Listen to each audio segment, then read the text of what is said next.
There is a woman who walks into a room and something shifts.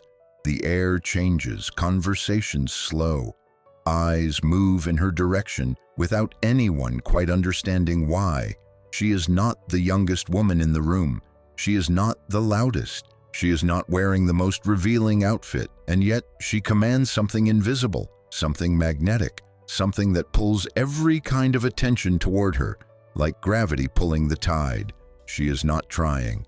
That is the most extraordinary thing about her. She is simply being herself, fully, unapologetically, and completely. And that, right there, is the most irresistible thing a woman can ever be. Welcome to the Heart Code.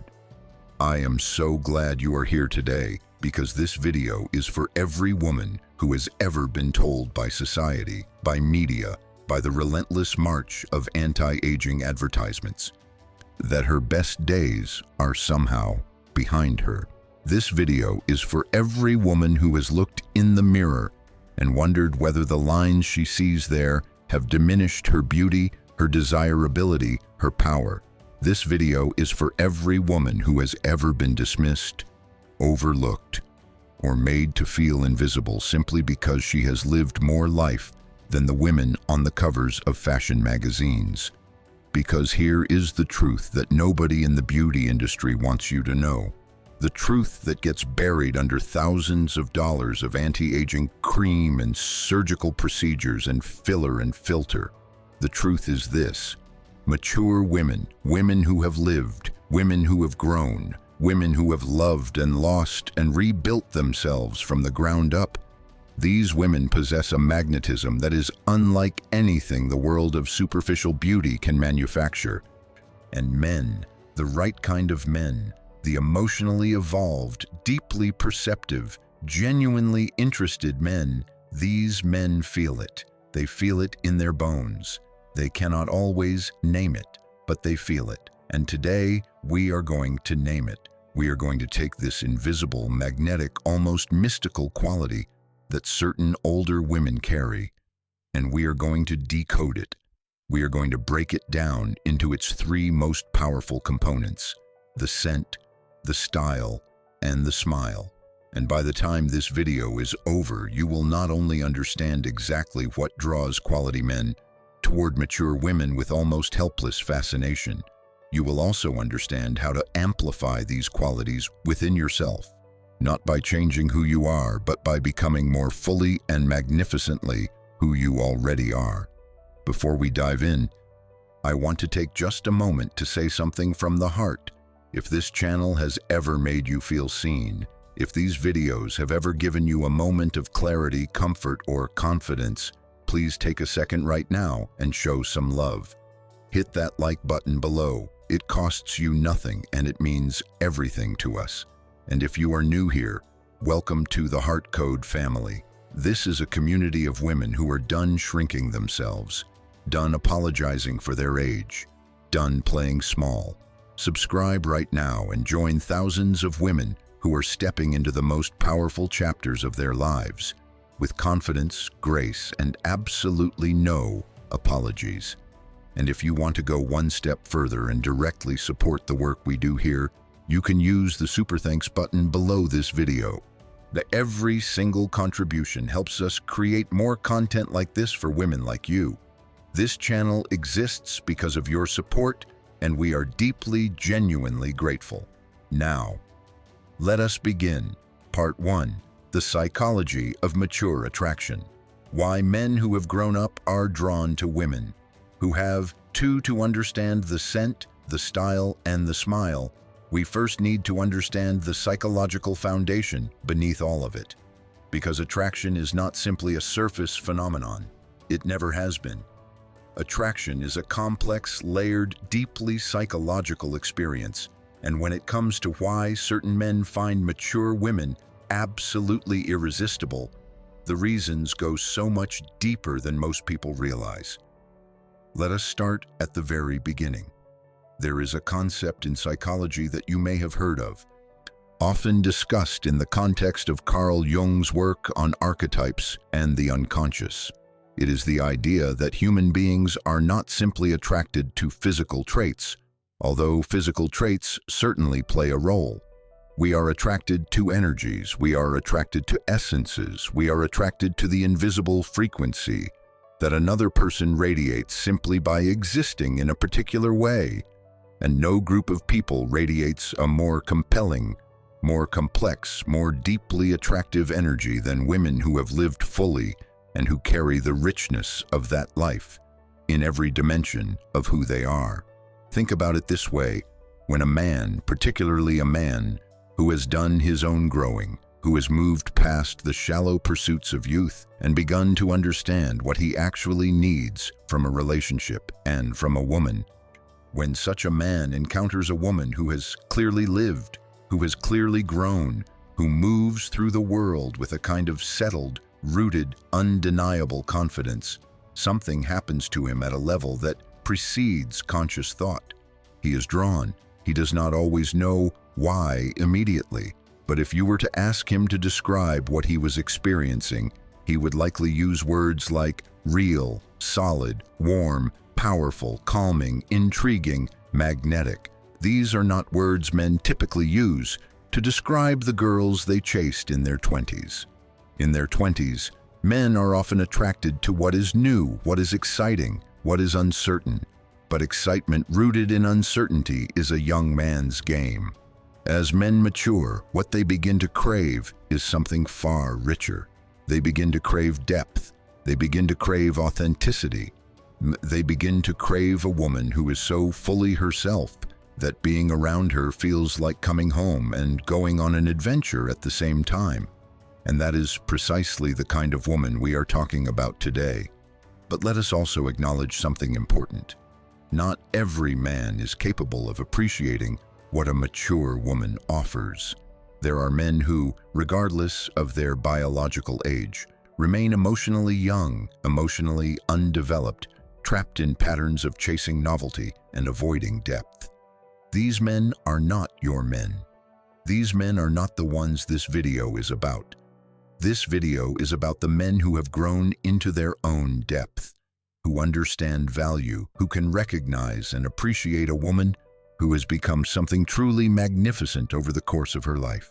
These are the men worth attracting. And these are precisely the men who find themselves completely, almost helplessly, drawn to the specific qualities we are about to explore. So with that foundation in place, let us now go deeply, richly, thoroughly into each of the three elements: the scent, the style, and the smile. Part 2. The scent, the invisible language of attraction. What we mean when we talk about scent. When we say scent, we are talking about something that operates on multiple levels simultaneously. On the most immediate, most physical level, yes, we are talking about fragrance, the actual scents that a woman chooses to wear, to associate with her presence, to weave into the invisible aura that surrounds her wherever she goes. But we are also talking about something far more profound. We are talking about the energetic scent of a woman, the invisible but absolutely perceptible quality that she radiates from within. We are talking about pheromones and neuroscience and the deeply ancient, deeply primal way that human beings communicate attraction through chemical signals that the conscious mind never fully intercepts, but the body understands completely. Let us begin with the physical, the fragrance, the art of fragrance in mature women. There is a moment in fragrance history that perfectly illustrates everything we need to understand about scent and mature women. It happened with a perfume called Chanel No. 5. When Coco Chanel created this fragrance in 1921, working with the perfumer Ernest Beau, she did something revolutionary. She chose not to create a fragrance that smelled like a single flower, which was the prevailing trend of the time. She created a fragrance that was complex, layered, abstract, and impossible to immediately categorize. She created a fragrance that smelled, above all else, like a woman. Not a young woman, not a girl, not a flower, a woman. And that fragrance has remained one of the most beloved, most iconic, most universally admired scents in human history for over 100 years. Why? Because it captured something that transcends trend and fashion and the passing of time. It captured the essence of femininity in its fully realized, fully matured, deeply complex form. And that is exactly what we are talking about when we discuss the kind of scent that men cannot resist in older women. The first thing to understand is that the fragrance preferences of mature women tend to be markedly different from those of younger women. And this difference is itself deeply attractive. Young women often gravitate toward fresh, bright, airy scents, light florals, citrus notes, sweet and uncomplicated fragrances that are pleasant and pretty and entirely appropriate for where they are in life. But a mature woman who has done her exploration, who has experimented and discovered and learned her own sensory language, tends to be drawn to deeper, richer, more complex fragrances. She tends to gravitate toward the kinds of scents that unfold over time, that reveal themselves in layers, that smell different 2 hours after application than they did in the first 5 minutes. She tends to love woods and resins and musks and ambers and complex florals and the warm, almost intoxicating base notes that linger on skin like a memory long after the woman herself has left the room. And this preference, this gravitating toward complexity and depth and richness in fragrance, is itself a reflection of who she is. She is not presenting a simple, easily categorized, immediately readable version of herself. She is presenting a woman who requires presence, who requires time, who reveals herself in layers, who becomes more interesting the longer you are around her. And there is nothing in the world more attractive than a woman who becomes more interesting over time. Now, there is a science to how fragrance works on skin, and understanding this science will help you make much more powerful choices when it comes to the scents you choose. Fragrance interacts with your skin chemistry. It mixes with your natural pH, your body temperature, your natural oils, and the result is something that is uniquely yours. This is why the same perfume can smell completely different on 2 different women. Your skin tells the fragrance what to do. And the skin of a mature woman, particularly a woman who takes care of herself, who stays hydrated, who uses quality moisturizers and oils, interacts with fragrance in a particularly beautiful way. Rich, oil-based fragrances in particular tend to bloom magnificently on well-moisturized, mature skin. They warm up gently, they expand slowly, they develop in depth and complexity as the hours pass. And the result is something that younger skin, with its different chemistry, simply cannot replicate. A woman who understands this and chooses her fragrance accordingly is using an invisible but extraordinarily powerful tool of attraction. The scent families that command respect and attention. Let us talk specifically about the categories of fragrance that tend to have the most powerful effect when worn by mature women and why each one works the way it does. The first category is the Oriental or amber family. These are the fragrances built around warm, sweet, resinous base notes. Amber, benzoin, vanilla, musk, sometimes sandalwood and patchouli.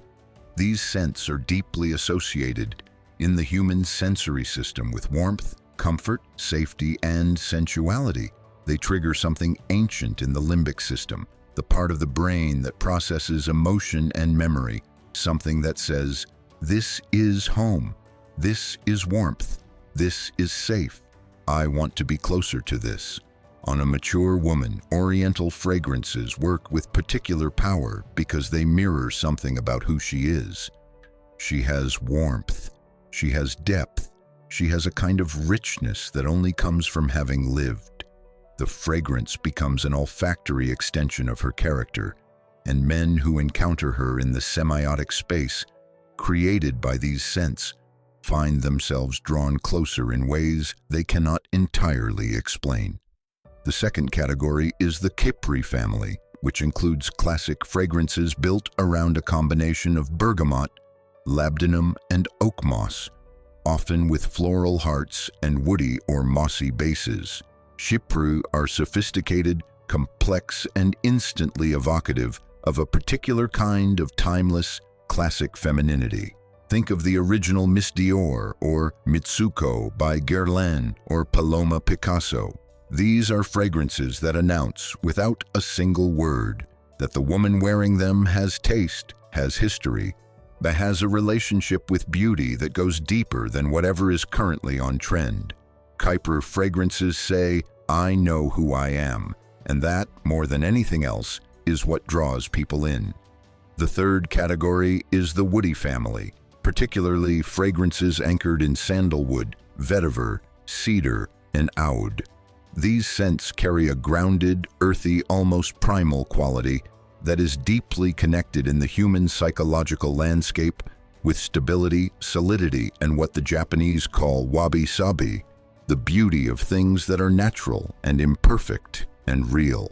A mature woman who wears a beautiful woody fragrance is radiating on a sensory level the very qualities that make her most attractive. She is grounded, she is real, she is rooted in herself. She is not pretending to be something she is not. The fourth category, and this one often surprises people, is the leather family. Leather fragrances, which include scents that evoke suede, worn leather, tobacco, and sometimes a hint of smoke, are among the most powerfully seductive fragrances a woman can wear. They carry an undertone of confidence, of not needing to be sweet, of being utterly comfortable with a kind of power that does not apologize for itself. On a mature woman, a leather-adjacent fragrance can be absolutely devastating in its attractiveness, because it reinforces the message of a woman who is not asking for permission to be magnetic. And then there is the matter of how you apply fragrance, because application is itself an art.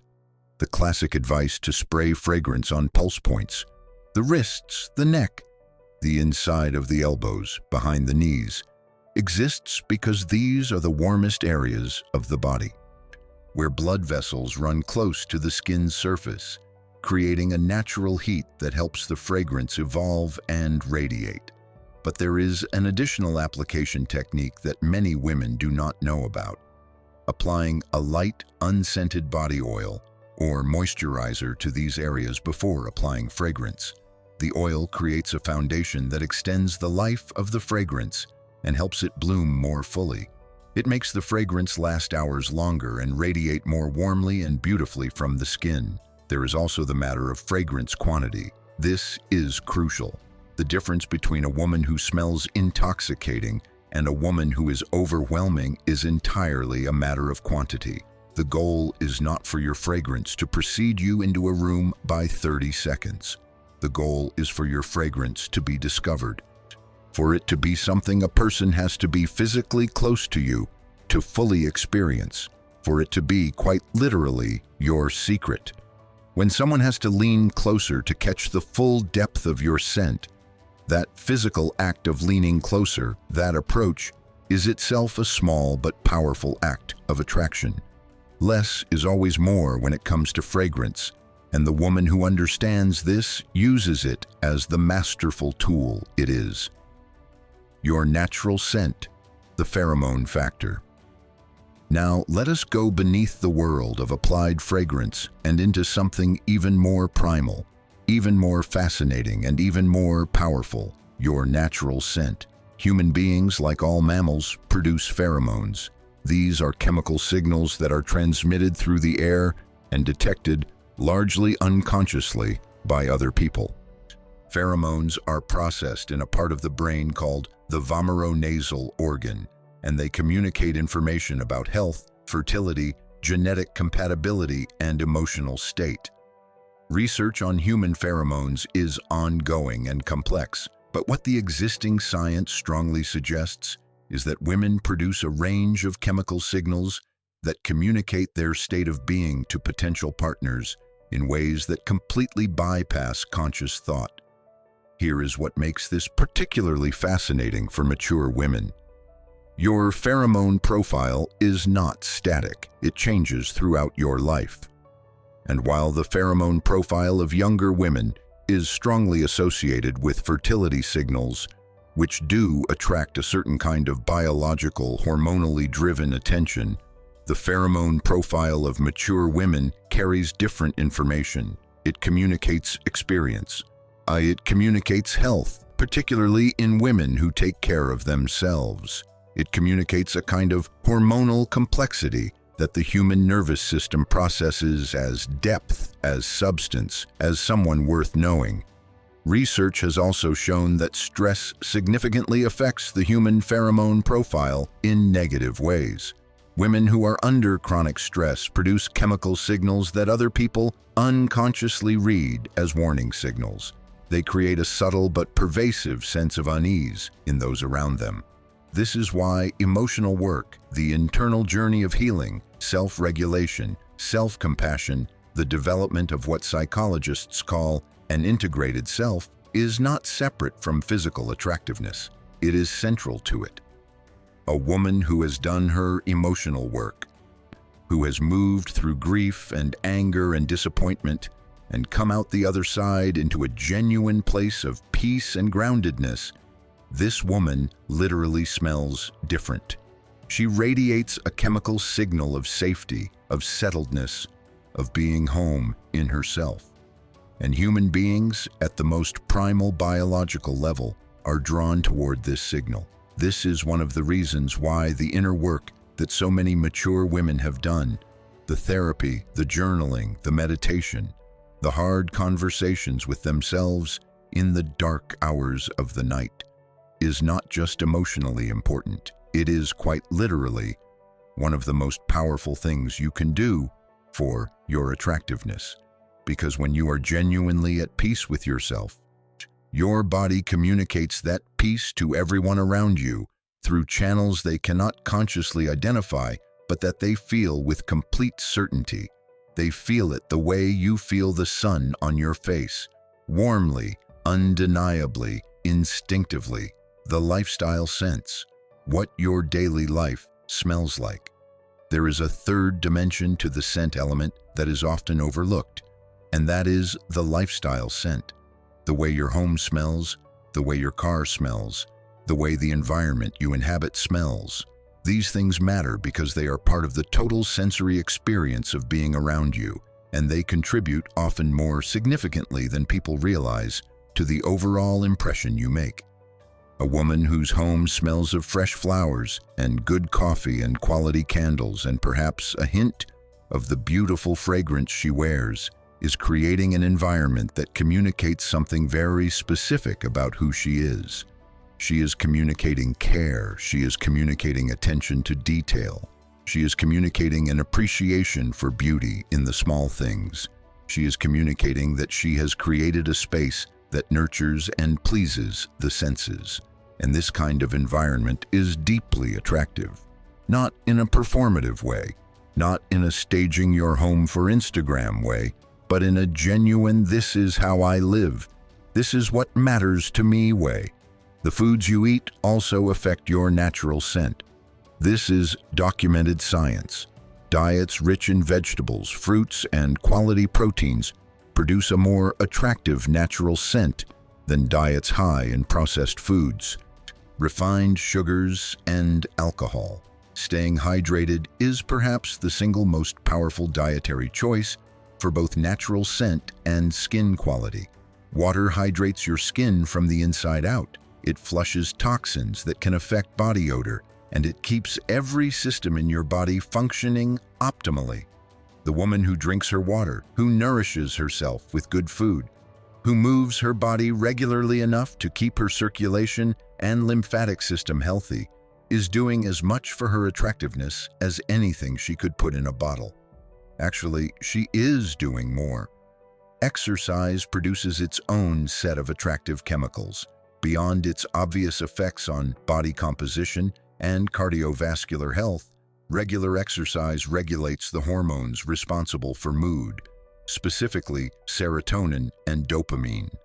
And a woman whose hormonal landscape is balanced and healthy who moves through the world from a place of genuine contentment rather than anxiety or depletion, radiates this in every dimension of her presence, including her scent. Part 3. The style. The visual language of a woman who has arrived beyond fashion. The difference between trend following and true style. Let us now move into the second great pillar of what makes mature women irresistible: style. And I want to begin by making a very clear distinction, a distinction that is absolutely central to everything we are going to explore in this section. The distinction is between fashion and style. These are not the same thing, and understanding the difference between them is, I believe, one of the most powerful shifts a mature woman can make in how she presents herself to the world. Fashion is what is happening right now. Fashion is the collection on the runway this season, the trend that every influencer is showing you this month, the cut and color and silhouette that is currently considered the most contemporary, the most now, the most of this moment. Fashion is transient by nature. Its very existence depends on constant change. The fashion industry, in its most fundamental economic logic, needs you to feel that what you wore last year is already out of date, because that feeling is what drives you to buy what is new. Fashion is, at its core, a system of planned obsolescence. Style is something entirely different. Style is the consistent, curated, deeply personal visual language through which you communicate who you are to the world. Style transcends trend. Style is the thing that makes a woman look completely and exactly right in a photograph taken 20 years ago, right now, and in a photograph that will be taken 20 years from now. Style is rooted not in what is currently happening on runways, but in a deep, intimate knowledge of yourself, your body, your coloring, your personality, your life, your values, and the image you want to project to the world. Young women are often still discovering their style. They experiment broadly. They try trends. They move through phases. All of this is completely appropriate and natural for where they are in their journey of self-discovery.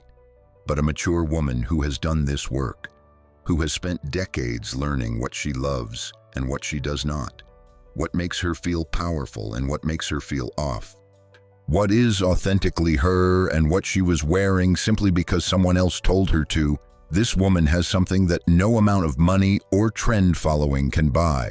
She has a point of view, and there is nothing, absolutely nothing, more visually compelling than a woman with a genuine, clearly expressed, consistently maintained point of view.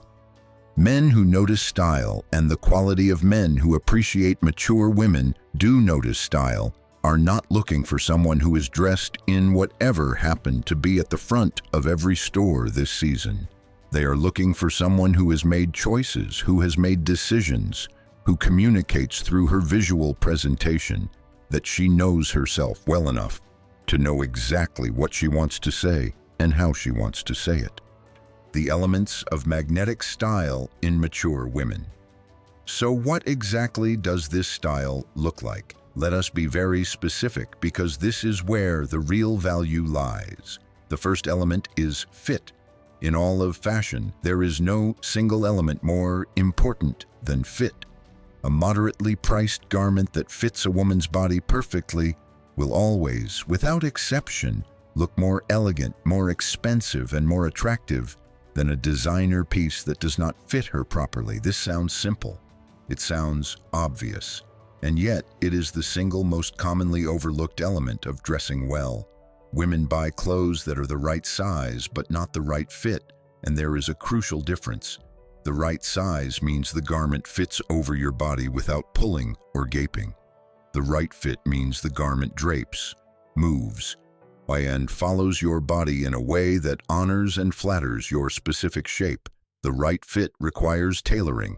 It requires either being fortunate enough to find garments that happen to be made for your proportions, or far more reliably, building a relationship with a good tailor.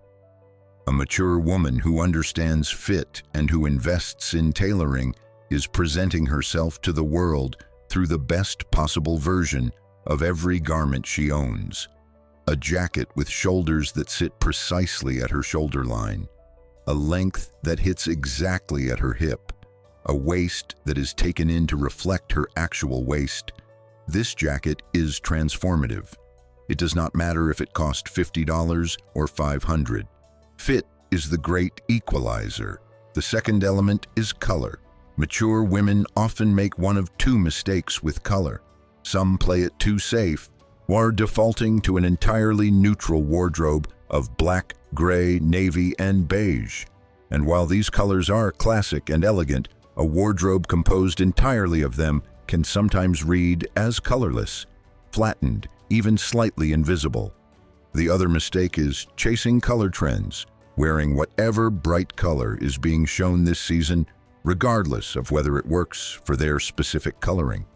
The transformative approach is to deeply understand your own personal color palette, the range of colors that work harmoniously with your specific skin tone, hair color, and eye color, and to build your wardrobe almost entirely from within that palette. This requires some research and sometimes professional guidance, but the payoff is immense. When you are wearing colors that genuinely work with your natural coloring, your skin looks more luminous. Your eyes look brighter, your hair color more beautiful. You look like you are lit from within. You look like you are in extraordinary health. And this visual effect of health and luminosity is deeply attractive. For most mature women, the colors that work best are those within their established seasonal palette. Cool and clear for women with cool, high-contrast coloring. Warm and rich for women with warm golden or bronze coloring. Soft and muted for women with softer, low-contrast coloring, and so on. Within your palette, you can explore the full spectrum from neutrals to brights, to deep jewel tones, but staying within the range of colors that genuinely work with your natural coloring means every outfit looks as though it was made specifically for you, because in the color sense, it was. The third element of magnetic mature style is texture and quality of fabric. As we move through our lives, if we are paying attention, we tend to become increasingly sensitive to quality, to how things feel against our skin, to the difference between a silk blouse and a polyester one, between cashmere and acrylic, between leather and faux leather. This growing sensitivity to quality is not snobbery. It is the natural result of having spent enough time in the world to understand that how things feel matters as much as how they look. And here is the visual truth about fabric quality. You can see it. A silk dress drapes differently than a synthetic one. It moves with the body in a way that is immediately recognizable as quality. Cashmere has a depth and softness of texture that reads from across a room. Quality leather has a patina and a character that no synthetic can replicate. And men, even men who could not tell you what fabric something is made of, feel these differences. They perceive quality because quality garments interact with light and with the body in ways that are subtly but powerfully different from cheap ones. Investing in fewer, better things is one of the most powerful style choices a mature woman can make. A capsule wardrobe of genuinely high-quality pieces, each of which fits perfectly and works within your personal color palette, will always be more visually powerful than a closet full of quantity over quality items. The mature woman who has learned this and lives by it wears it in every dimension of how she presents herself. She looks chosen, she looks intentional, and intentionality in clothing as in life is deeply, powerfully attractive. The fourth element is proportion and silhouette. The human eye is naturally drawn to proportion. When the visual proportions of an outfit are harmonious, when the lengths and volumes and weights are balanced in a way that creates a pleasing overall silhouette. The mind registers this, often unconsciously, as something beautiful and right. When proportions are off, when something is too long or too short or too voluminous or too tight, in a way that disrupts the visual balance. The eye registers it as something slightly wrong, even if the conscious mind cannot immediately identify what that wrongness is. Mature women who dress in a way that consistently creates strong, harmonious proportions command a visual authority that is immediately noticeable. This might mean a beautifully tailored wide-leg trouser paired with a fitted top that creates balance between volume and structure. It might mean a midi skirt with a precisely tucked blouse that creates a clear waist definition.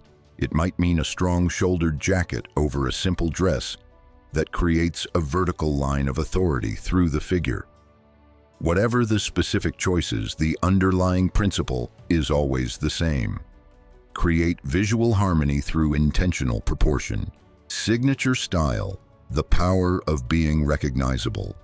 One of the most powerful things a mature woman can do for her style is develop what I call a signature. Not in a rigid, I wear the same outfit every day way, but in the sense of having a consistent set of visual elements that make her look completely, immediately, undeniably like herself. Maybe it is always wearing red lipstick. Maybe it is always wearing gold jewelry of a particular style. Maybe it is always wearing heels of a particular heel height. Maybe it is always wearing a scarf tied in a particular way. Maybe it is a signature accessory, a great bag, or a distinctive piece of jewelry that she wears consistently. Whatever the signature elements are, they serve a profound psychological function. They make a woman visually memorable. In a world full of visual noise and constant change, a woman with a consistent, recognizable visual signature stands out in the most elegant way possible. People remember her. They associate specific visual elements with her. They recognize her style even before they see her face. And this kind of visual recognition is a form of power that takes years to develop, and that, once developed, operates continuously and automatically. Think of Diane Keaton, always in her statement glasses and layered masculine-feminine combinations. Think of Iris Apfel, always in her oversized glasses and extraordinary layered jewelry. Think of Catherine Deneuve, always in her precisely tailored French chic. These women are visually unmistakable because they have found and committed to a visual language that is deeply and specifically theirs. And this commitment, this refusal to chase trend or change entirely with every passing season, is itself deeply attractive. It communicates exactly the same thing internally that it communicates externally. I know who I am, and I am not interested in pretending to be anything else. The role of grooming in a mature woman's style. Let us also spend time on the specific role of grooming in the style of a mature woman, because grooming is inseparable from style, and because it is one of the areas where the gap between women who understand their power and women who have not yet stepped into it is most visibly wide. Skincare is the foundation. Great skin is not the exclusive domain of youth. Yes, young skin has a texture and a tightness that changes with age. But mature skin that is well cared for has its own beauty, a luminosity, a quality, a presence that is entirely different from young skin, but no less beautiful. The mature woman who understands her skin, who has a consistent, intelligent skincare routine, who uses quality products that address her specific concerns, who protects her skin from sun damage, who stays hydrated and nourished from the inside out. This woman has skin that is beautiful on its own terms, not trying to be young skin, being magnificently itself. Hair is the next great canvas, and this is an area where I want to speak very directly, because the conventional wisdom about hair and aging contains some of the most limiting, damaging, diminishing advice that society hands to mature women. The idea that women over a certain age must cut their hair short, must avoid certain colors, must style their hair in certain ways, because otherwise they will look their age, as though looking their age were something to be avoided. This is one of the most insidious forms of ageist pressure that exists in the beauty world. Here is the truth. Great hair at any age is great hair. It is clean, nourished, healthy, and styled in a way that is harmonious with the woman's face shape, bone structure, personal style, and overall aesthetic. Long, flowing hair on a mature woman can be absolutely magnificent if it is healthy and if it is worn with confidence. A beautifully cut short style on a mature woman can be equally magnificent. The color choices, the styling choices, all of these are personal and should be made from a place of what genuinely works for the individual woman, not from a menu of age-appropriate options that society has handed her. The one area where I will make a strong recommendation is this: let your hair be healthy. Prioritize the health of your hair above all other considerations. Nothing ages a woman more than hair that is overprocessed, overcolored, heat-damaged, or thin and breaking. And nothing is more beautiful at any age than hair that is clearly healthy, clearly nourished, clearly cared for. Whether that means embracing your natural gray, which on many women is extraordinarily beautiful and sophisticated, or coloring it in a way that honors your natural coloring, or keeping it long and natural, or cutting it to a precise and powerful short style, the priority above all is health and vitality. Makeup, similarly, is not about looking younger or masking age. It is about enhancing what is already there, about bringing your features into their best expression, about using color and light and shadow and texture to present the most luminous, most vital, most beautifully expressed version of your face. The mature woman who has learned to use makeup with a light, confident, by precisely chosen hand is using one of the most powerful tools of visual presentation available to her. She is not covering her age. She is celebrating her beauty. The specific makeup choices that tend to work best for mature women share several qualities. They tend to be lightweight rather than heavy. They tend to emphasize one feature at a time rather than being dramatic everywhere at once. And they tend to include a consistent complexion foundation that creates a luminous, even tone rather than a flat or cakey one. A beautifully moisturized and primed complexion, a precisely shaped brow, eyes that are brightened rather than heavily smoked, and either a beautiful lip color or a subtle highlight on the cheekbones. These are the elements that tend to create the most stunning, most age-celebrating, most confident version of a mature face. And perhaps the most important makeup choice of all. Whatever you choose, wear it with complete conviction. Makeup worn tentatively, makeup worn as armor rather than as an expression of self. Makeup that looks like effort rather than ease. None of these create the effect of a woman who is comfortable in her skin. The woman who wears her chosen look with complete, settled confidence, who has chosen it because it is hers and she loves it. This is the woman whose appearance has true power. Part 4. The smile, the most powerful force in a mature woman's arsenal. Why the smile is the most complex and most compelling of the three. And now we arrive at the third and perhaps the most extraordinary pillar of what makes mature women irresistible: the smile.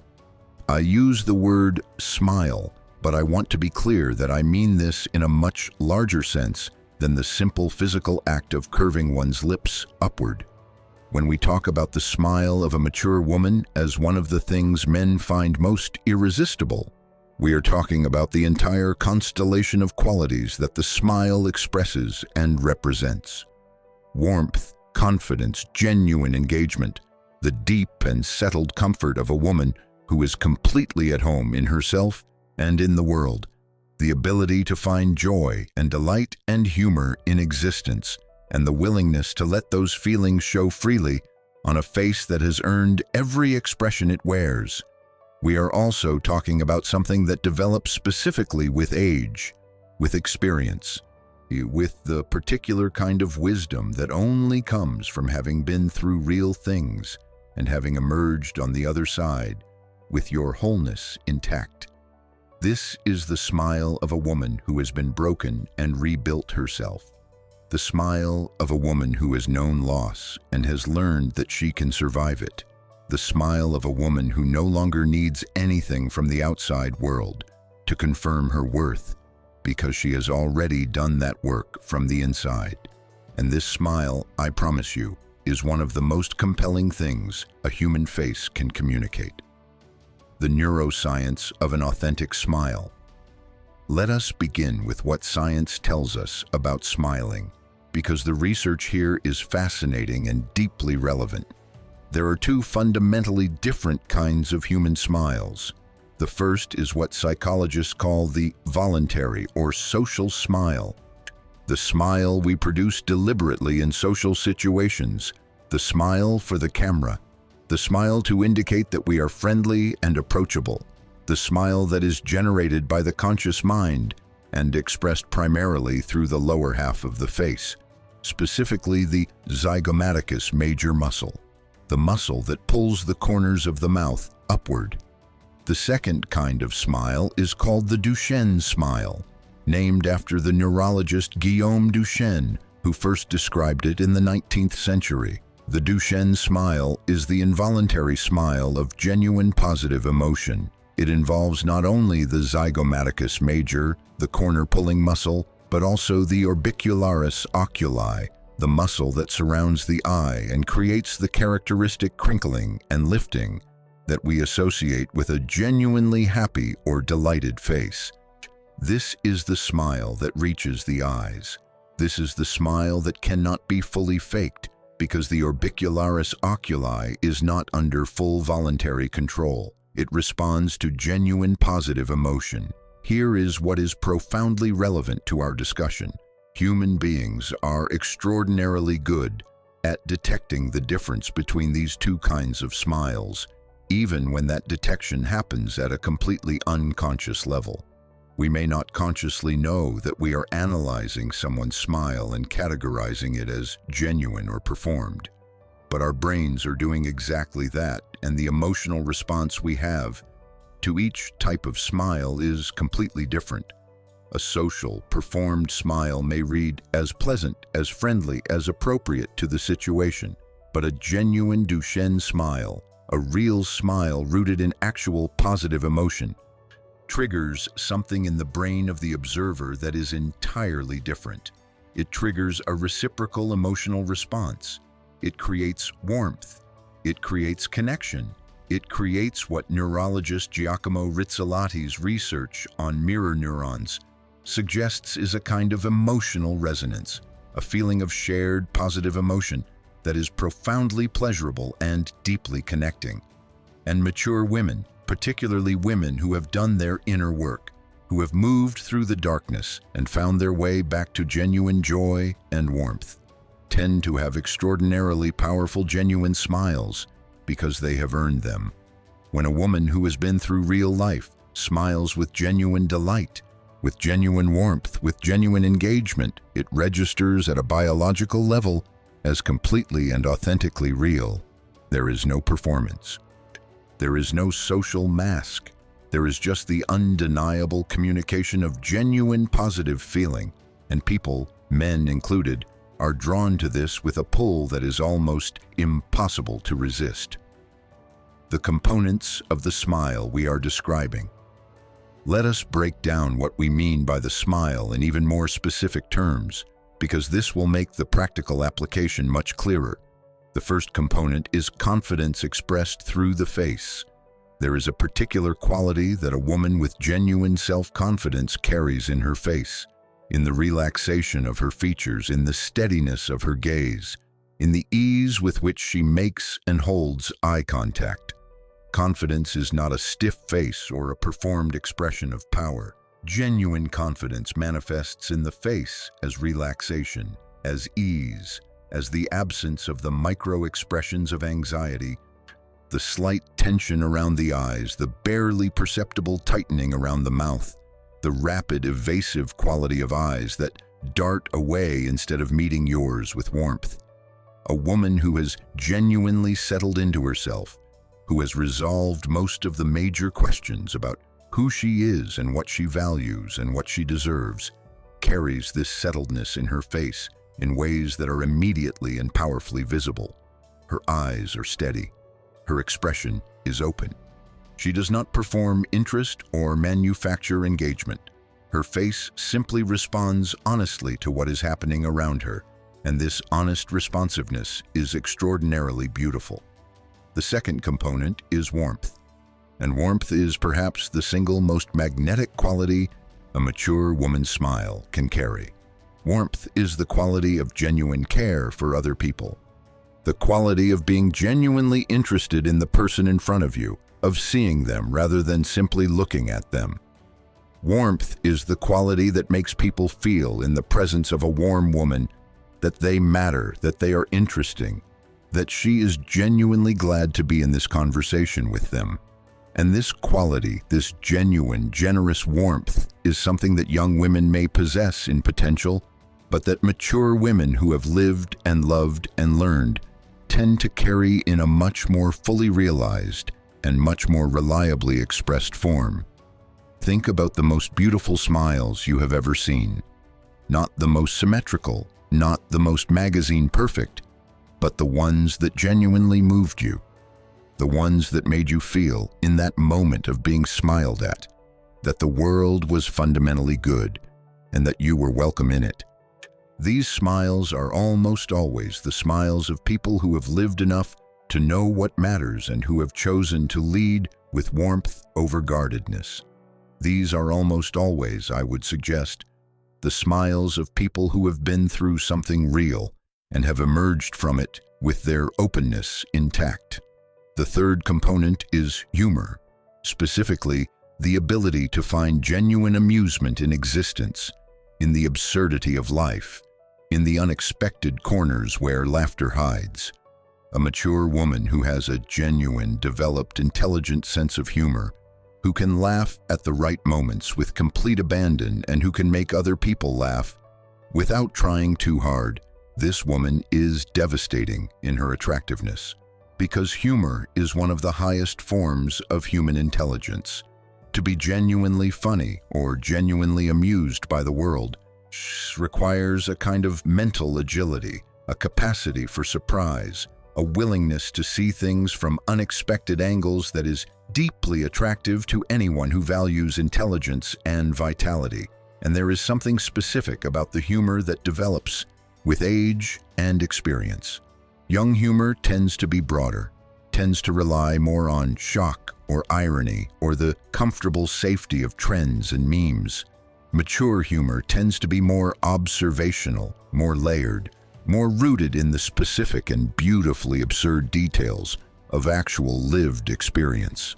It tends to be the kind of humor that surprises you, that sees something you would never have thought to look at and shows it to you in a way that is not just funny, but illuminating. This kind of humor does not just make people laugh. It makes people feel smarter for having been in the conversation.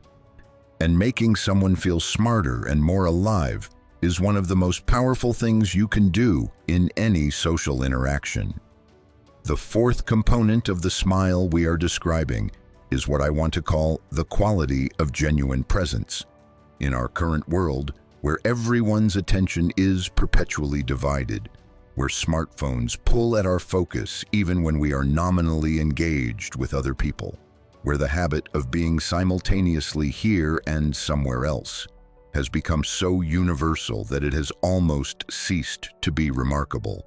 A woman who is genuinely fully present in a conversation is immediately and startlingly memorable.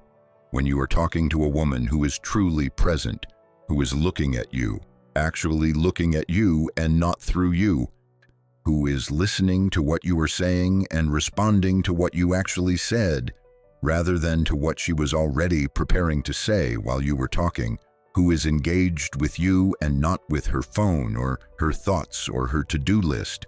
This experience is increasingly rare in the modern world. And because it is rare, it is precious. It is precious and it is attractive, with an intensity that is almost impossible to overstate. Mature women who have developed the capacity for genuine presence, often through practices like meditation or therapy, or simply through having lived enough to know that the moment in front of them is the only moment they actually have. These women carry an extraordinary quality of attention. And when they turn that quality of attention toward you, when they truly see you, when their smile in response to what you are saying is a genuine response rooted in real presence rather than a polite social reflex, the effect is extraordinary. This is why presence is not merely a nice quality to have. It is one of the most powerful tools of attraction that exists, because everyone wants to be truly seen. Everyone wants to be in the presence of someone who makes them feel completely and genuinely interesting.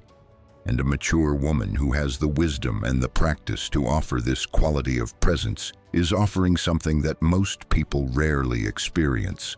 She is offering the gift of her full, undivided, genuinely interested attention.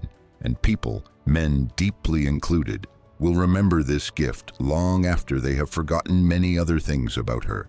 The interior foundation of the smile, self-love and self-acceptance. Now I want to go very deep into the interior foundation that makes the smile of a mature woman what it is, because this is where the real magic lives, and it cannot be faked or shortcut. The smile we have been describing, the warm, confident, genuine, present, deeply attractive smile of a mature woman at home in herself, this smile does not emerge from trying to smile attractively. It does not emerge from practicing expressions in the mirror or from forcing positivity or from performing confidence. It emerges from a very specific interior condition, genuine self-acceptance. Self-acceptance is one of those phrases that gets used so often and so casually that it has almost lost its weight. But what we mean by self-acceptance here is something very specific and very powerful.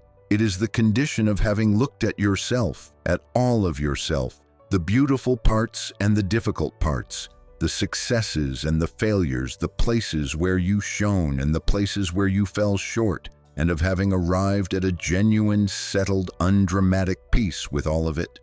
Not a performed peace, not a spiritual bypass that pretends the difficult parts are not there.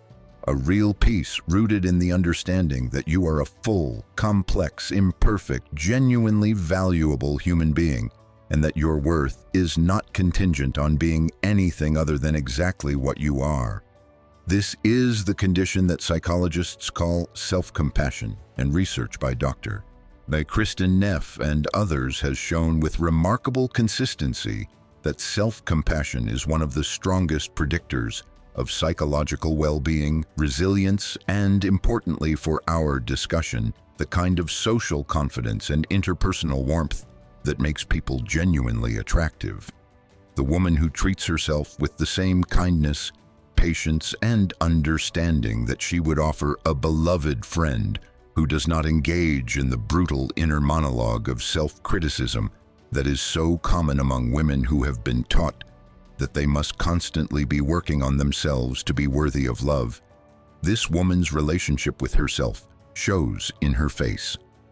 It shows in the ease of her expression, in the warmth of her smile, in the steady, undefended quality of her gaze. This is also why the inner work that many mature women have done, the therapy, the meditation, the journaling, the difficult conversations with themselves about who they really are and what they really want and what they really deserve, this work is not separate from their attractiveness. It is the source of it. The smile we are talking about is the outward expression of an interior condition of genuine self-possession, and that condition can only be built from the inside. It cannot be borrowed or purchased or performed. It has to be earned. And the good news, the extraordinarily good news, is that it can always be earned. It is never too late to begin the work of truly knowing and accepting yourself. And every step taken in that direction is reflected immediately and beautifully in the face you present to the world. How mature women have developed a particular kind of emotional intelligence. There is another dimension of what we are calling the smile that I want to address, and that is the emotional intelligence that mature women tend to have developed in ways that make their social presence extraordinarily rich. Emotional intelligence is, briefly defined, the ability to perceive, understand, manage, and respond effectively to emotional information, both in oneself and in other people. It is the quality that allows you to walk into a room and read the emotional atmosphere accurately. It is the quality that allows you to have a conversation and understand not just what the person is saying, but what they are feeling and what they need. It is the quality that allows you to navigate conflict without escalating it, to offer comfort without being overwhelmed by someone else's pain, to hold space for complexity without needing to resolve it prematurely. And here is the truth about emotional intelligence. It develops with experience. Young people can certainly show emotional intelligence, and some show it quite remarkably. But on average, and with significant variation of course, the depth and sophistication of a person's emotional intelligence tends to increase with age and experience, specifically with the kinds of experiences that require navigating emotional complexity, loss, conflict, failure, the rebuilding of relationships and of self. The women who have been through these experiences and who have consciously worked to understand them and to grow through them rather than simply surviving them. These women have developed an emotional intelligence that is both rare and deeply compelling. In social interactions, this emotional intelligence shows in multiple ways. It shows in the quality of listening, in the ability to track not just the words, but the emotional undertone of what someone is saying. It shows in the ability to ask exactly the right question at exactly the right moment, the question that makes the other person feel both understood and safely invited to go deeper. It shows in the ability to be comfortable with silence, to not fill every pause with chatter, to allow moments of genuine connection to breathe, rather than smothering them with unnecessary words. It shows in the ability to modulate one's own emotional expression with precision, to be warm without being overwhelming, to be honest without being blunt, to be direct without being harsh. All of these capacities contribute to what we experience as the magnetic quality of a mature woman's presence. When you are in a conversation with a woman who truly listens, who asks the right questions, who makes you feel genuinely understood, who seems to see you more clearly than you have been seen in a long time, this experience is both rare and profoundly attractive. You want to continue this conversation. You want to come back to it.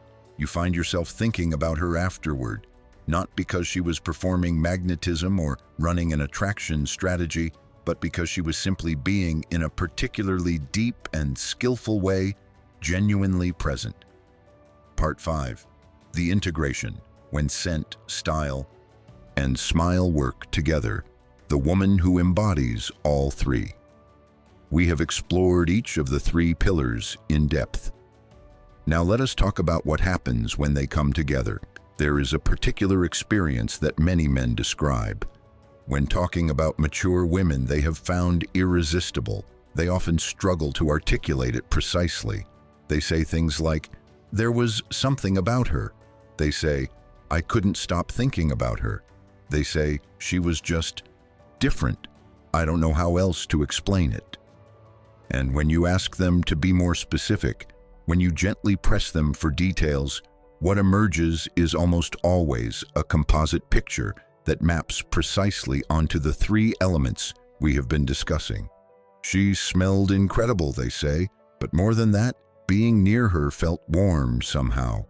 She was incredibly well dressed, but not in a flashy or trying too hard way, just perfectly, exactly herself. And her smile, they always mentioned the smile. There was something in her eyes when she smiled. She was genuinely there. She was really seeing me, and I felt, just talking with her, like the best version of myself.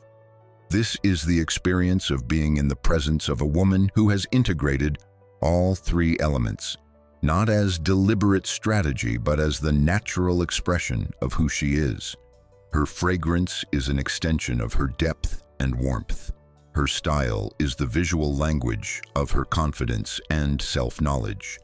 Her smile is the living, breathing expression of her inner peace and genuine engagement with life. And when all three of these work together, when they are all rooted in the same authentic, settled, deeply real interior life, the effect is not just attractive. It is magnetic in the most powerful sense of the word. It generates a field that pulls quality people toward her continuously and almost automatically. The common thread: authenticity. Let me name the common thread that runs through all three of these elements, because it is perhaps the most important thing in this entire video, and I want to be sure it lands clearly. The common thread is authenticity. The scent that most powerfully attracts is the scent that is genuinely hers, that works with her specific skin chemistry, that reflects her inner state of peace and health and vitality, that is not performing something she is not. The style that most powerfully attracts is the style that is genuinely hers, that reflects her actual point of view and her actual values and her actual aesthetic intelligence. That is not performing someone else's idea of who she should be. The smile that most powerfully attracts is the smile that is genuinely hers, rooted in her actual warmth, her actual joy, her actual peace with herself, not performed for an audience, but expressed because it genuinely reflects what is happening inside her. Authenticity is not a style choice. It is not a strategy. It is the condition of being fully, unapologetically, consistently yourself in every dimension of your presentation. And it is, I believe, the rarest and most powerful quality a person can have, because most of us, to some degree, present a curated or softened or modified version of ourselves to the world. We edit. We hold back. We manage our presentation based on what we think will be most received, most liked, most acceptable. The woman who has moved past this, who has done enough inner work to know herself so thoroughly that she no longer needs to manage her presentation because who she is already enough. This woman experiences a freedom in how she moves through the world that is palpable. And this freedom, this settled, joyful, self-possessed freedom, is the deepest root of the magnetism we have been discussing. Everything else, the scent, the style, the smile, these are expressions of this freedom. They are the visible, tangible, perceptible manifestations of a woman who has come home to herself. Part 6. Practical pathways, embodying these qualities more fully, for the woman who is still finding her way. Now I want to speak directly to you wherever you are in your journey, because while everything we have discussed is real and true and powerful, I understand that some of you are reading this from a place where some of these qualities feel aspirational rather than present.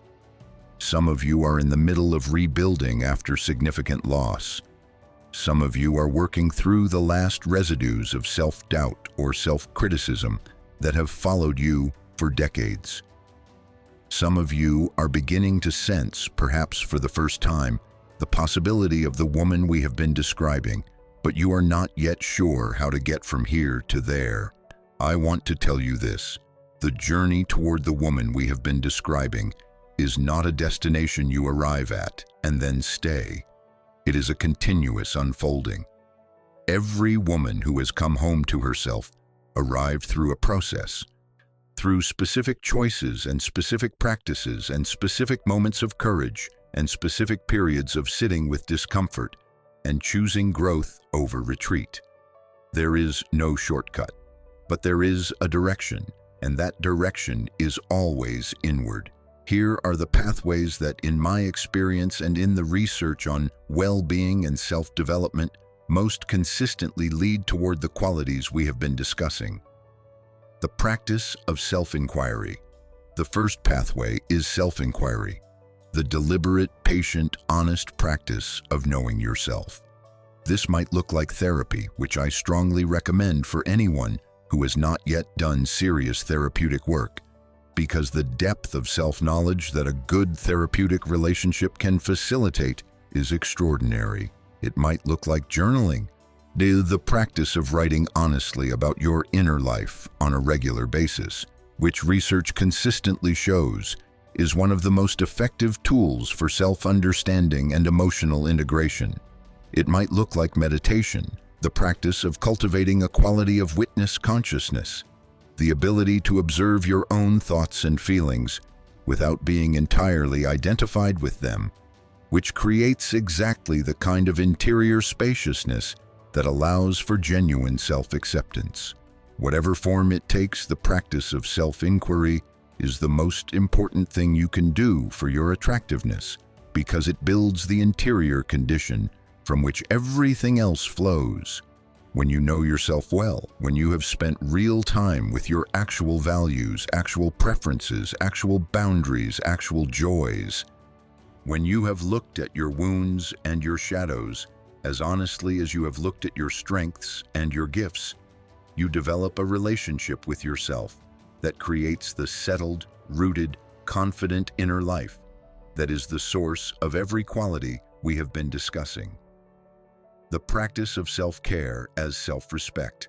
The second pathway is self-care, but not in the superficial spa day sense of the phrase.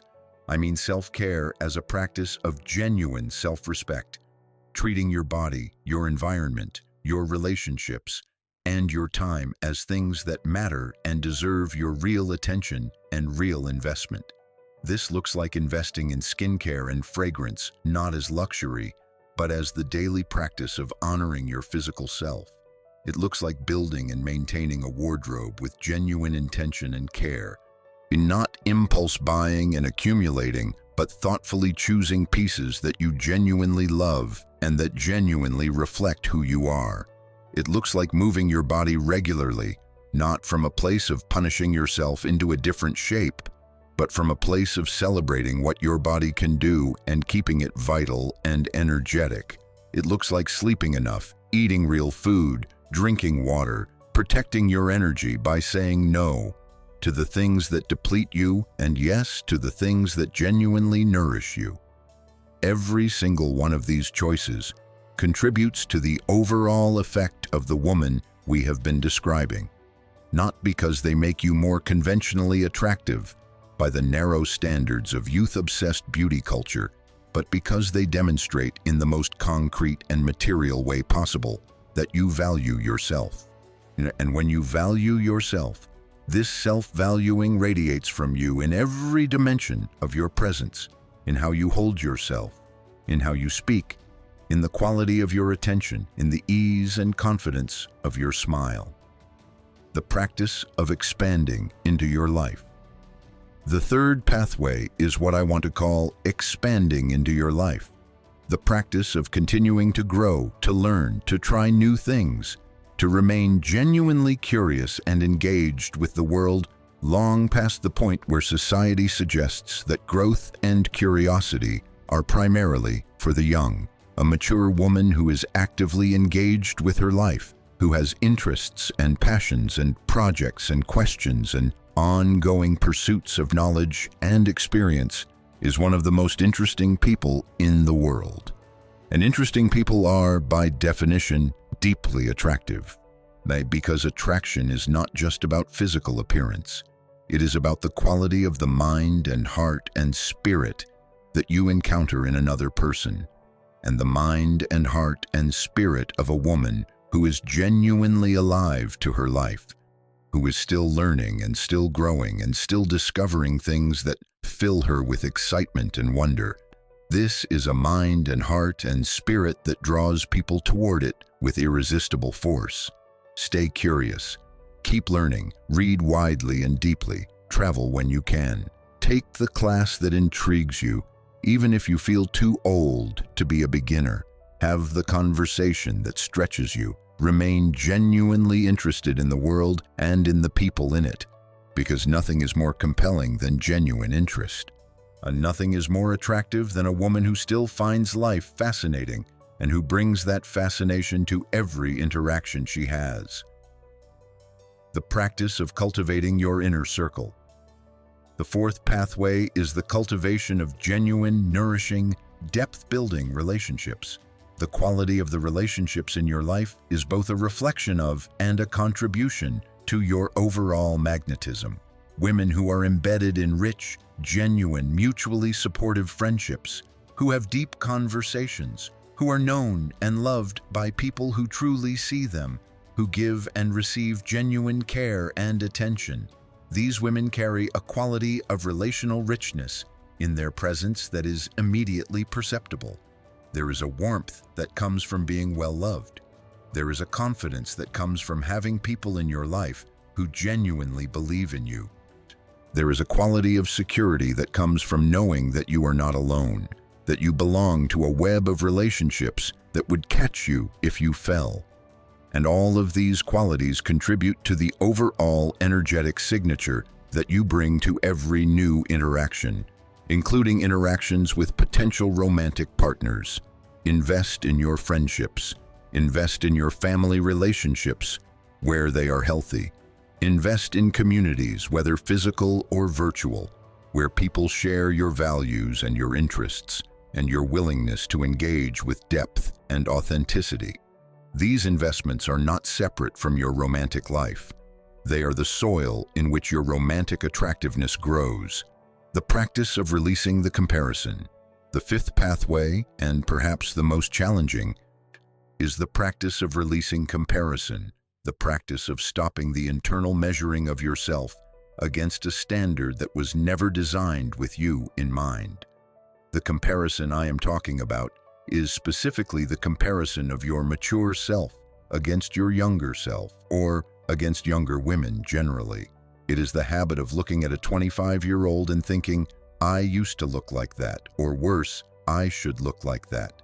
It is the habit of using youth as the measuring stick for your own value and desirability, as though the only version of you that was ever truly beautiful and worthy of love was the version that existed 30 years ago. This comparison is not just emotionally painful, although it certainly is that. It is also based on a completely false premise. The premise is that youth is the peak of female attractiveness. But this premise does not hold up to examination. What it actually reflects is a particular narrow, commercially motivated, culturally constructed standard of female beauty that serves primarily the interests of industries that profit from women's insecurity. It does not reflect the actual experience of human attraction, which, as we have been exploring at length in this video, is far more complex, far more dimensional, and far more genuinely responsive to the qualities of character and spirit and self-possession that mature women tend to carry in their most fully developed form. Every moment you spend comparing yourself to a younger woman is a moment you are not spending inhabiting the extraordinary power of who you actually are right now, at this specific point in your magnificent life. And the woman who has learned to redirect the energy of comparison into the energy of full inhabitation of her present self, this is the woman who walks into rooms and shifts the air. Part 7. What Men Say. Real voices on the magnetism of mature women. The conversations that are happening. Let me share with you some of the recurring themes from conversations that men have about what they find most attractive in mature women, because hearing it in their own words, or as close to their own words as a format like this allows, can be profoundly clarifying. The first theme that comes up consistently is what men describe as the absence of performance. Over and over again, men who find mature women particularly compelling describe something about their lack of performance, their lack of trying too hard, their settled quality of simply being who they are without the anxious monitoring of how they are coming across that many younger women have not yet outgrown. She wasn't trying to impress me, men say. She was just herself. And that was the most impressive thing she could have done. This is the phenomenon we have been discussing from multiple angles throughout this video. When a woman has genuinely arrived at herself, when she has done the work of knowing who she is and accepting and loving who she is, the need to perform evaporates, and the absence of performance is immediately, powerfully recognizable. It reads at a deep level as confidence, as self-possession, as the quality that psychologists and attachment theorists call secure attachment, the quality of a person who does not need validation from external sources because their sense of self is rooted in something internal and stable. The second theme is what men describe as the feeling of being truly heard. This comes up almost universally. Men who have had deep connections with mature women consistently describe the experience of being heard, of being listened to, of being truly seen by this woman in a way that was different from what they typically experienced with younger women or with women who had not yet done their relational development. She asked me a question, and then she actually listened to my answer, not just waited for me to finish so she could talk. She listened, and then she asked the perfect follow-up question. I ended up telling her things I had never told anyone. This experience of being truly heard, is one of the most bonding experiences available in human interaction. When someone makes you feel genuinely heard and genuinely seen, you feel connected to them. You feel that they understand you, perhaps better than most people do.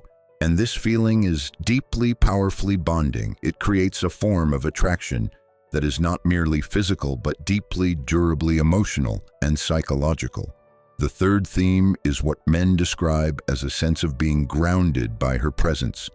Being around her made me feel more settled in myself, men say. Like everything was okay, like I could exhale. This is the effect of being in the presence of a woman who is genuinely rooted in herself, genuinely at peace with her life, genuinely unalarmed by the ordinary anxieties and uncertainties of existence. This kind of groundedness is one of the most soothing, most regulating experiences available in human interaction. The nervous system responds to it viscerally, and this visceral sense of being soothed and settled in the presence of a particular person is one of the most powerful bases for deep, lasting attraction. The fourth theme is what men describe as her relationship to her own beauty. She was beautiful, but she didn't seem to know it in an annoying way, they say, struggling to articulate something subtle. What they are pointing toward is the quality of a woman who takes genuine care of herself, who presents herself beautifully, but who is clearly doing so for herself rather than as a bid for attention or validation. She dresses beautifully because she loves beautiful clothes and because she enjoys the experience of wearing them. She wears fragrance because she loves fragrance. She takes care of her skin because she values her health and her appearance as expressions of self-respect, not because she needs external validation to know she is beautiful. This self-referential relationship to beauty, where the beauty practices are genuinely for oneself rather than primarily for the approval of others, is deeply paradoxically attractive, because it communicates at the deepest level that this woman does not need you to validate her. And the woman who does not need your validation, who is complete and beautiful and self-possessed, entirely independent of your opinion of her, is precisely the woman you find yourself wanting most desperately to be with. Now, because the relationship you would have with her would not be built on need, but on genuine choice. And genuine choice is the only foundation for genuine love. Part 8. The deeper truth. Age as the amplifier, not the diminisher. The greatest reversal. As we move toward the close of this video, I want to offer you what I believe is the most important reframe in this entire conversation, and that is this: age, for a woman who is growing is not a diminisher of beauty and attractiveness. It is an amplifier. Every quality we have discussed today, the depth and complexity of fragrance preferences, the settled confidence of true personal style, the warmth and presence and emotional intelligence of the genuine smile, these qualities do not diminish with age. They deepen, they become richer, they become more fully expressed, they become more powerfully present. The woman at 40 who is genuinely growing, who is investing in her inner life as seriously as she invests in her physical appearance, who is doing the work of knowing and accepting herself, who is staying curious and engaged and alive to the possibilities of her life.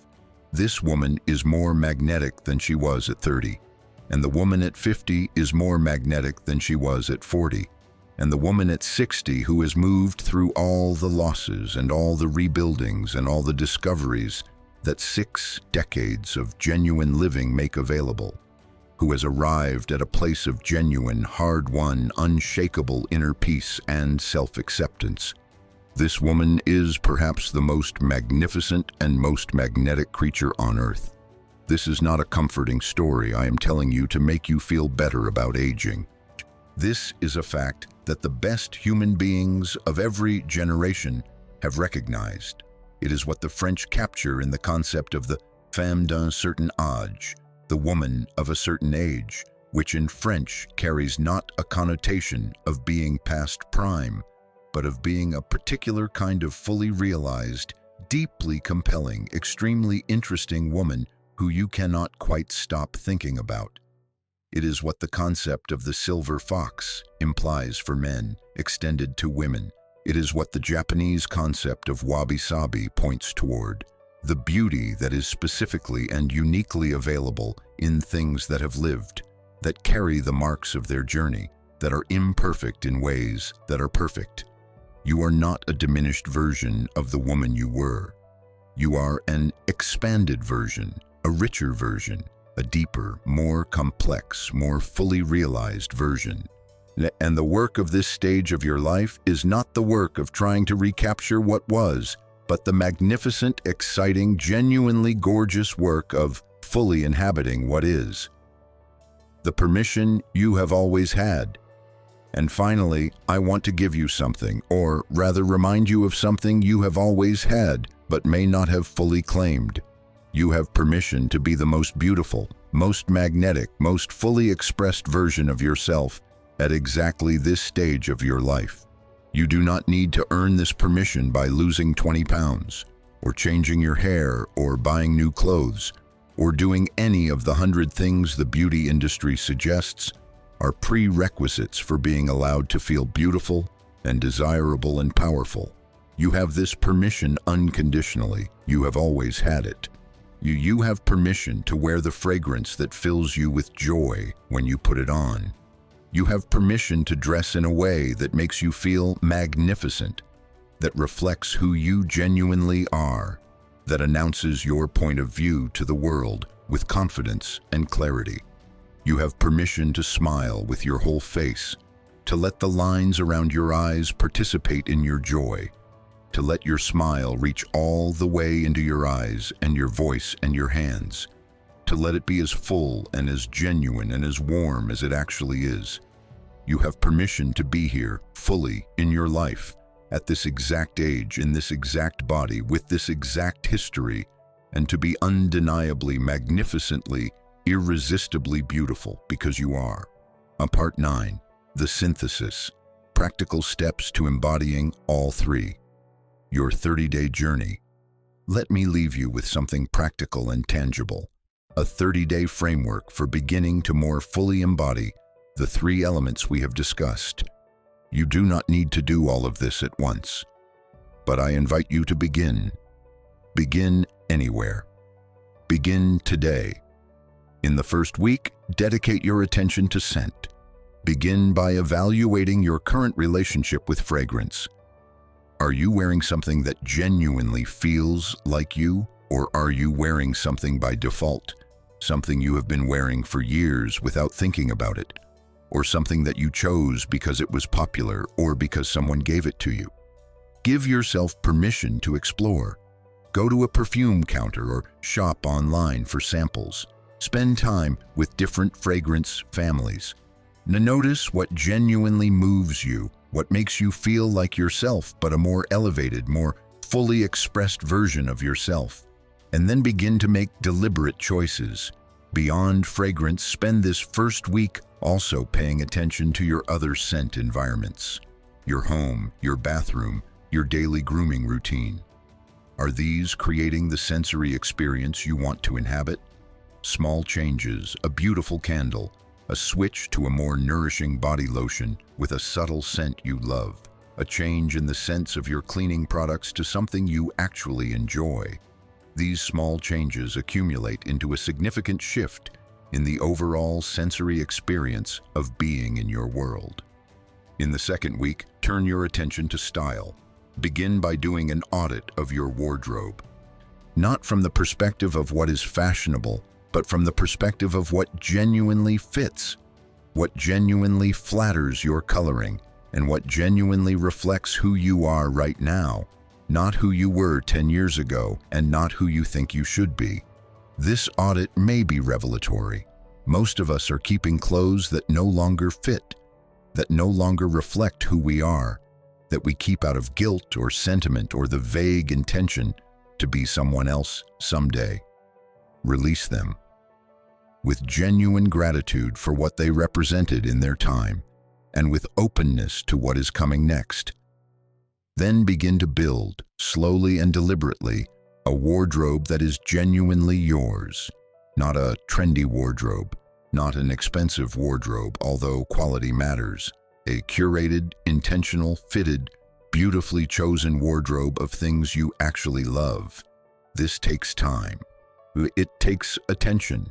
It takes the willingness to pass on things that are merely okay in favor of waiting for things that are genuinely right. But this process of building a wardrobe with genuine intention is itself a practice of self-knowledge and self-respect. And the woman on the other side of it carries herself differently. You will feel the difference before anyone else sees it. In the third week, turn your attention to the smile, which means turning your attention inward. Begin a daily practice of presence, even 5 minutes of sitting quietly, breathing, and intentionally inhabiting your own body and your own life.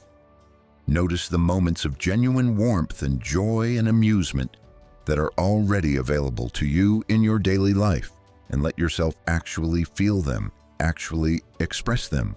Actually let them move through your face without editing or suppressing.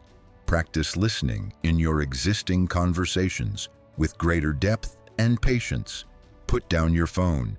Make eye contact. Ask follow-up questions.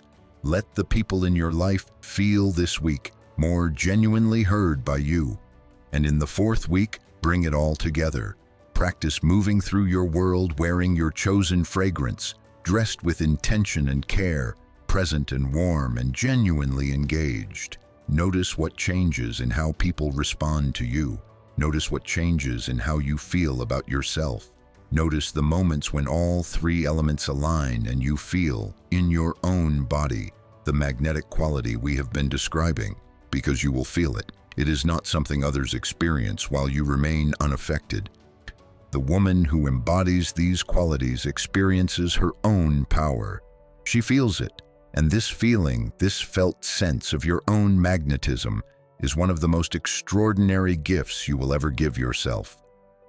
And here we are, at the end of what I hope has been a genuinely transformative journey, through the three elements that make mature women absolutely irresistible to the men and to the world most worth attracting.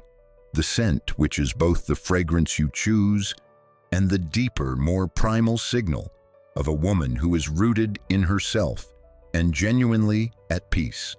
The style, which is the visual language of a woman who has moved beyond fashion into the powerful territory of genuine personal expression.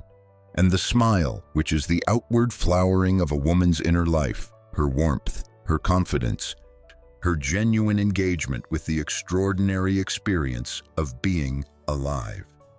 These three elements are not cosmetic additions to who you are. They are expressions of who you already are, or of who you are becoming as you do the magnificent work of this stage of your life. They are the visible, perceptible, deeply attractive manifestations of a woman who has chosen to inhabit herself fully, unapologetically, and completely. The man who recognizes these qualities, who can see you clearly enough to appreciate the depth and richness of what you offer, who is himself grown enough to know that what he wants is a woman of genuine substance and genuine self-possession. This man is worth attracting. And you, exactly as you are in the full and magnificent complexity of everything you have lived and everything you have become, you are worth attracting him. Never forget that. Never let anyone convince you otherwise. Never let the ageist, superficial, commercially motivated voices that tell you your best days are behind you take up more than a moment's space in your beautiful mind. Because the truth is more powerful than all of that noise. The best days for the woman who is truly growing are always ahead. If this video has moved you, inspired you, given you a moment of clarity or comfort, or a feeling of being deeply seen, I want to hear from you. Drop a comment below right now. Tell me which of the three elements resonated most deeply with you. Tell me what insight hit you hardest, what thought you are going to carry into your week, what you are going to do differently starting today. I read every single comment. Your words genuinely matter to me, and they help shape the content we create for this community. And if you have not already liked this video, please do that right now. It is the single easiest thing you can do to support this work, and it means more than you know. It tells the platform to share this message with more women who need to hear it, and there are so many women who need to hear it. Share this video with the women in your life, the friends, the sisters, the mothers, the daughters who are navigating the beautiful and complex and sometimes challenging territory of being a woman in a world that does not always celebrate the full depth of what mature women are and offer. Share it because the message matters. Share it because the women in your life deserve to feel seen and celebrated and reminded of their power.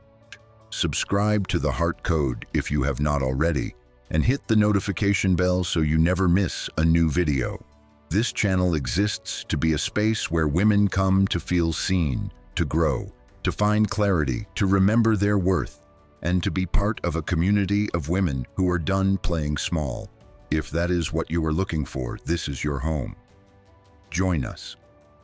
And if you want to go even further in your support of this channel and this mission, please consider using the Super Thanks button below this video. Every contribution, regardless of size, goes directly back into creating more content like this for women like you. We are deeply grateful for every single one of you who supports this work financially, and we do not take that support lightly. You are magnificent. You are deeply, irresistibly, undeniably attractive.